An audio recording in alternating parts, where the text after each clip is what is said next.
여러분 반갑습니다. 이번 영상 같은 경우는 대한민국이 전 세계에서 섹스리스 1위 국가인데, 저도 이 영상을 계속 올리고 그 이후로도 계속 생각하면 할수록 결국은 대한민국에 이 문제가 발생한 이유는 물질주의를 쫓기 때문에 이러한 현상이 발생한 것이 아닌가, 그렇게 생각이 듭니다.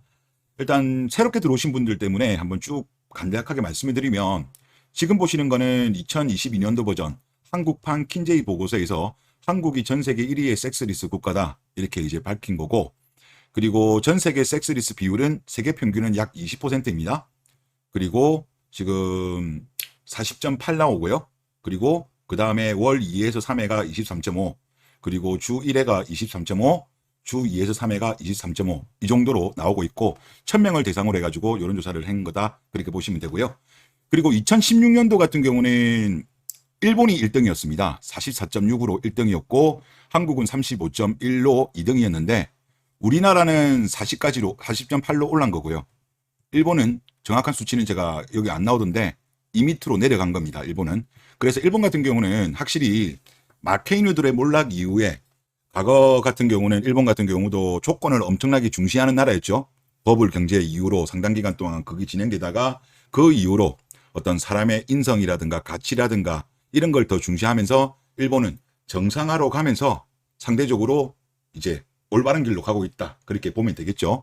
그리고 또 섹스리스 같은 경우는 뭐 이게 통계는 나온 건 없습니다. 그런데 많은 분들의 이야기를 들어보면 남자가 거부하기보다는 주로 여자들이 섹스를 거부하면서 섹스리스 부부로 가는 경우가 대다수라고 합니다. 이것도 이제 좀 감안하시면 될 것 같고, 그리고 부부 또는 연인의 관계 만족도, 이거는 제가 새롭게 이번에 발굴한 건데, 지금 섹스리스 군 같은 경우는 이제 배우자나 연인에 대해서 헌신, 희망, 칭찬, 스킨십, 상대와 함께하는 시간, 선물, 여러 가지 평가 항목이 있는데, 섹스리스 군 같은 경우는 자신에 대해서도 낮은 점수를 주고 상대방에 대해서도 낮은 평가를 했습니다.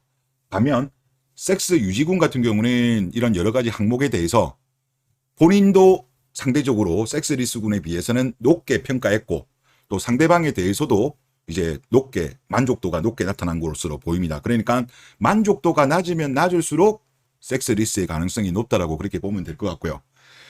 그리고 우리나라 같은 경우는 제가 저번에 한번 한국 남자와 배우자 한국 여자, 그리고 한국 여자와 배우자 한국 남자, 요거를 보여드린 적이 있는데, 일단 만족도 같은 경우는 지금 보면 한국 남자 그리고 한국 여자 75.8로 토탈로 보면 그렇게 낮지는 않습니다. 높게 나오는데, 이제 남자는 매우 만족이 40.0, 약간 만족이 35.9인데, 한국 여자와 한국 남자, 한국 여자의 답변은 매우 만족이 26.7로 매우 낮게 나옵니다. 다른 거 조사했던 것보다 특히 낮게 나오고, 약간 만족이 36.3으로 만족도가 63.0밖에 안 나와요.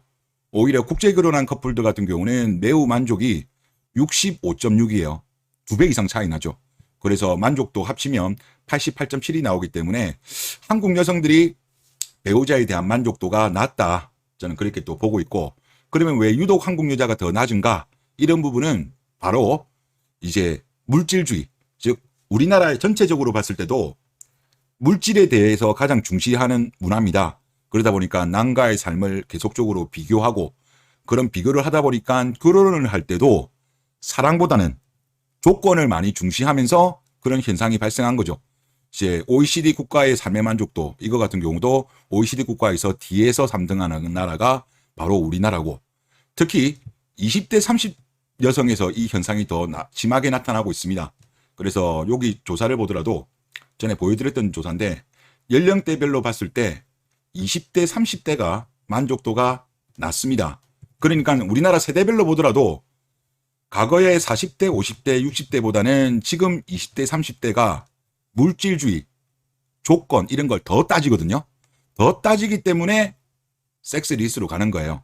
그러니까 결혼 파트너를 구할 때 사랑보다 조건을 중시했고, 조건을 중시하다 보니까 섹스리스로 간 비율이 많다라는 게 현재까지 제 가설입니다. 여러분의 댓글 리뷰를 하겠습니다. 이분 같은 경우는 댓글 리뷰 주제로 건의를 하셨는데요. 그래서 한번 말씀을 드리고 제 의견 간략하게 말씀드리겠습니다. 저는 강남에서 소위 야근 여자들을 많이 봅니다. 요즘 그들에게 유행하는 남자는 너드입니다. 그렇다고 정말 찐따는 아니고 어느 정도 잘생기고 직업도 좋은데 자기가 잘난 걸 모르는 너드남이 인기가 많다고 해요. 그게 남자들이 야가시다 보니 여자들이 야근 남자를 나름 거르는 요소인 것 같습니다. 이제 야근 남자들한테 많이 뒤인 거죠. 먹보 당하다 보니까 이제 본인들도 이제 업그레이드를 한 것 같습니다. 여자는 이렇게 한 발 앞서가는 경향이 있습니다. 왜 요즘 여자들은 너드남을 좋아하는지 이걸 알아야 합니다. 순진한 남자들이 손해를 덜 볼 것 같습니다. 결국 이들이 퐁퐁남이 될 테니까요. 지금도 있지 않나요? 제가 알고 있는 너드남 가장 많이 분포된 게 저기 그 경부고속도로 타고 가다 보면 퐁탄이라는 그 신도시가 있죠. 퐁탄, 퐁탄 시티로 유명한 데인데 막 거기가 대한민국에서 너드남이 제일 많은 것 같아요. 인물도 괜찮고 직업도 괜찮은데 본인 스스로의 가치를 잘 몰라가지고 아무래도 공부만 하다 보니까 연애 경험이 많지 않다 보니까 아마 거기가 제일 많고 강남에도 아마 꽤 많을 것 같아요. 강남에도 거기가 이제 대기업들 본사들이 강남에 많잖아요. 강화문이라든가 또 여의도 이런 데 많다 보니까 아마 공부만 한 그런 좀 너드남들이 많긴 많을 것 같습니다. 그래서 과거에는 좀 보면 말씀하신 내용으로 보면 옛날에는 너드남 아니더라도 뭐 존잘들 위주로 갔나 보네요. 존잘들 위주로 좀 돈 많고 존잘 위주로 갔는데 이제 먹보 많이 당하다 보니까 약간 이제 본인들도 업그레이드를 한 거네요. 그래서 이분 말씀은 경고를 주시는 거죠. 본인이 이제 강남에서 요즘 보니까 이 너드남들이 지금 많이 당하는 것 같아. 그래서 아마 이런 정보를 유튜브에 좀 공유를 했으면 해서 아마 말씀을 하신 것 같습니다. 아무래도 여자들 입장에서는 취집하려고 하면 너드남이 난이도는 확실히 낮죠. 예를 들어서 뭐 알파메일 이런 분들 같은 경우야 워낙 여자들을 많이 만나봤다 보니까 연애 경험이 많잖아요. 그러다 보니까 실제 결혼까지 성공하기는 쉽지 않다 보니까 결국은 상대적으로 연애 경험이 적은 순진한 남자들을 이렇게 꼬시는 것 같습니다. 하여튼 이런 거는 좀 잘 조심하셔야 될 것 같다. 그렇게 말씀을 드리겠고요. 다음 댓글을 보겠습니다. 결혼 시기가 느려질수록 리스가 될 수밖에 없어요. 나이가 들고 조건을 맞추고 그냥 나쁘지 않은 정도로 적당히 타협하고 결혼하다 보니 사랑이 없어요. 이게 만원 때문에 그런 것 같아요. 그나마 좀 일찍 다들 결혼하려고 하면 그나마 좀 시간이 있는데 요즘은 뭐 여성들이 조건이 올라가다 보니까 남자들도 그에 따라서 아무래도 갖추어야 될 게 많다 보니까 남자들도 많이 늦어지고 여자들도 그에 따라 또 늦어져 버리니까 급하게 결혼해요. 특히 여성들 같은 경우는 한 35을 안 넘기려고 하는 것 같고 남자들 같은 경우도 사자전에는 하려고 하다 보니까 어떻게 본다면 그냥 말씀하신 대로 나이가 드니까 그냥 적당히 나쁘지 않은 정도면 그냥 결혼하자. 이런 케이스가 많기 때문에 리스가 많다. 이렇게 보시는 거네요. 저도 이런 부분이 꽤 많이 작용하는 것 같습니다. 다음, 그리고 서로 상대방 나이가 많아서 성적 매력이 없어요. 그래도 남자는 연애 경험이 적거나 없는 경우가 있지만 여자는 그 나이까지 미혼이면 보통 이제 요즘은 30살 넘어가니까 만원이니까 경험 횟수가 정말 많고 어릴 때 알파 난능가 만나서 해왔으니 결혼 상대방인 늙은 남자가 마음에 들 리가 없죠. 남자도 솔직히 나이 든 여자가 예뻐 보이지도 않죠 라고 하셨습니다. 결국은 이제 만원 때문에 섹스리스가 늘어난 것이 아닌가 이런 주장을 또 하셨습니다. 네, 그리고 다음 댓글입니다.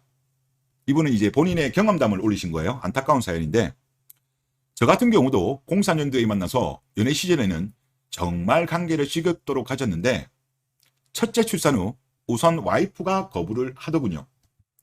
처음에는 몸이 안 좋은가 보다 하고 이해해주고 참고 지냈습니다. 그러다 도저히 견딜 수가 없어서 자존심을 버리고 또 관계를 시도했다가 거부당했을 때 남자의 자존심은 바닥으로 내려가더군요. 그래서 너무 짜증이 나 있었는데 직장 동생이 자기가 술 한잔 산다고 데려간 룸에서 여성을 만났습니다. 그날부로 몰래 사귀면서 해결했던 기억이 나네요. 이런 케이스 엄청 많아요. 섹스리스인데 남자들은 사실 여자들보다는 이 주기적으로 이걸 빼야 돼. 그건 어쩔 수 없어, 남자는. 이런 케이스가 꽤 많아요. 참 안타까운 현실입니다. 마치 내 와이프는 내가 허락해서 해주는 거야 라는 더러운 느낌을 주니까 더더욱 남자들도 자존심이 상해서 그래? 그럼 내가 알아서 해결하지 뭐. 이런 마인드가 생기게 되고 저도 우여곡절 끝에 둘째 출산 후 단 한 번도 관계를 하지 않았네요. 정말 안타까운 그 사연입니다. 이게 남자는 주기적으로 하다못해 뭐 스스로라도 주기적으로 물을 빼줘야 돼요. 그런 본능이기 때문에 참 이게 안타까운 현실입니다. 예. 그리고 다음 댓글을 보겠습니다. 이유는 한 가지죠. 이분은 그냥 한 가지라고 합니다. 어렸을 때 아빠 메일과 얼마나 서로 물고 빨고 여러 가지 자세로 해봤을까요? 그런데 나이가 먹으니 과연 그때만큼 의욕이 안 생기죠. 자기가 나이 먹은 건 생각을 안 하고 돈만 보고 결혼했으니 남자가 슬픈 건 와이프가 예쁘면 많이 하고픈데 위의 이유 때문에 여자가 받아주질 않으니 라고 하셨습니다. 뭐 이건 제가 뭐 설명드리진 않겠는데 이제 웹툰 작가 기암84의 성량론입니다. 성량론. 과거에 결국은 여기 주인공이 이 여자를 결국은 나중에 만났지만 능력남이 돼가지고 공부 열심히 하고 만났지만 결국은 이 여성은 벌터 타버린 불꽃이 되었죠. 성냥처럼. 그놈들이 다 쓴 거야 내 성냥. 요 그놈들이 알파죠. 참 이게 그 기안84 보면 천재적인 것 같습니다. 이런 거 보면. 이번 영상 여기서 마치겠습니다. 감사합니다.